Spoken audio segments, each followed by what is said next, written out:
આપણા પ્રમુખ સ્વામી મહારાજ અને ECPનો સંબંધ. પ્રમુખ સ્વામી મહારાજ એક હિન્દુ સમાજનું ગૌરવ છે અને BAPS સંસ્થાના સ્થાપક છે. 1998માં એમનું બાયપાસ થયું. ફરીથી હૃદયની નવી તકલીફ ચાલુ થઈ.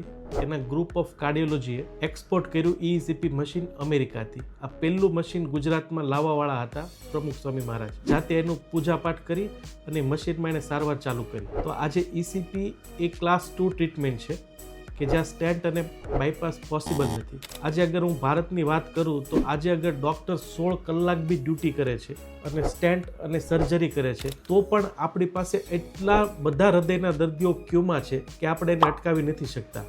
તો અમારો બિલીફ એ છે કે દવાનો સાચો ઉપયોગ, પછી એલોપેથિક, હોમિયોપેથિક કે આયુર્વેદિક, સાચી ડાયટ પદ્ધતિ, સાચી એક્સરસાઇઝ અને ECP, જો આ ત્રણેયનું કોમ્બિનેશન કરવામાં આવે તો ચોક્કસથી આપણે સર્જરીને અવોઇડ કરી શકીએ. અને એના માટે જ અમે અમારું ક્લિનિક પ્રિવેન્ટિવ કાર્ડિયોલોજી ફિલ્ડ તરીકે ડેવલપ કરેલું છે. છેલ્લા 14 વર્ષથી અમે રોજના 50 પેશન્ટોને સારવાર આપીએ છીએ. જો તમારે પણ સર્જરી ફેલ થઈ છે, સર્જરી કરાવી નથી, સ્ટેન્ટ બંધ થયું છે કે સ્ટેન્ટ કરાવવું નથી, તો જરૂરથી આ સારવાર વિશે જાણી શકો. એના માટે અમને કોમેન્ટમાં હાય લખો. અમે અમારી સંસ્થાનું એડ્રેસ મોકલશું. ત્યાં ચોક્કસથી વિઝિટ કરો, અમારા દર્દીના અનુભવો પૂછો અને સારવાર વિશે ડેપ્થમાં જાણો. અને always come for a second opinion, કે જો તમારે પણ હૃદયની તકલીફ હોય તો.